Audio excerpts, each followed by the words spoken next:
Bonjour à tous, c'est Pierre Gallou sur Pétales de Vie. Je vous retrouve pour la 5e vidéo sur le burn-out. Merci à tous ceux qui ont partagé ces vidéos, elles peuvent sans doute aider d'autres personnes.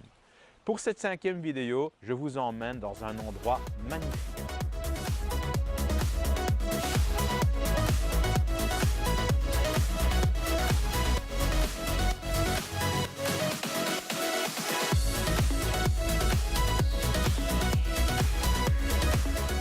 La première profession dont je voudrais vous parler est reliée à tout le personnel médical. Comme je vous l'ai dit dans les autres vidéos, dans les années 70, c'est dans ce personnel qu'on a remarqué les premiers cas de burn-out. Cela vise aussi tant les médecins que les infirmières que les assistantes de soins. En France, en 2001, près d'un médecin sur deux était atteint de fatigue professionnelle et émotionnelle liée au travail.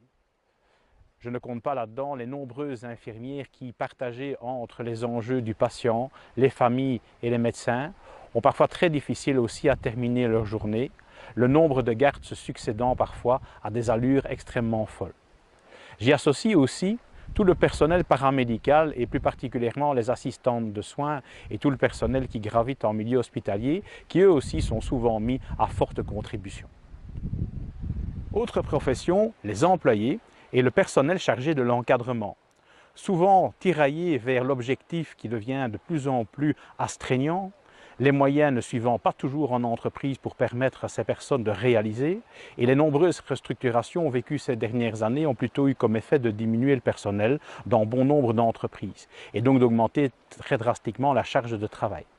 J'y rajoute un mot pour les managers qui, eux, en plus de leurs objectifs traditionnels, ont bien entendu cette fonction d'accompagnement des personnes et donc la difficulté de devoir gérer des émotions et des difficultés au quotidien.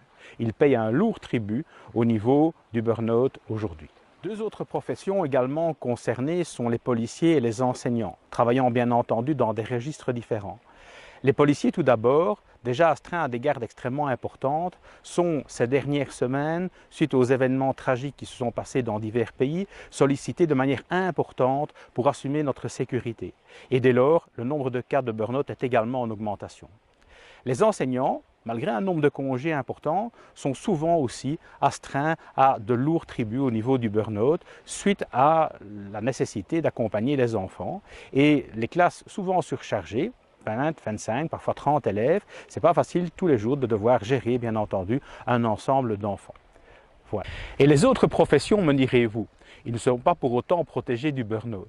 Si on relie les autres professions avec les profils à risque que nous avons vus dans la dernière vidéo, les probabilités aussi de développer une fatigue professionnelle est également présente.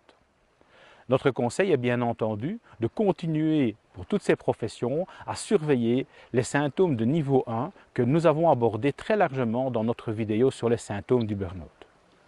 Depuis le début de ces vidéos, nous avons déjà dit pas mal de choses sur le burn-out et on pourrait encore en dire énormément. Mais nous allons maintenant passer à une phase importante de ces vidéos, c'est-à-dire les solutions. Les solutions, soit pour ne pas se retrouver un jour dans un cas de burn-out ou pour en sortir si déjà vous avez des indicateurs qui sont dégradés. Alors suivez-nous, dans les prochains jours, dans les prochaines semaines, nous allons vous proposer tout un programme dynamisant de vidéos les plus étonnantes que les autres. Ces vidéos vous seront d'une aide très importante pour votre accompagnement. Alors rejoignez-nous et n'oubliez pas, aujourd'hui est le premier jour du reste de votre vie. Vous avez le pouvoir de tout changer.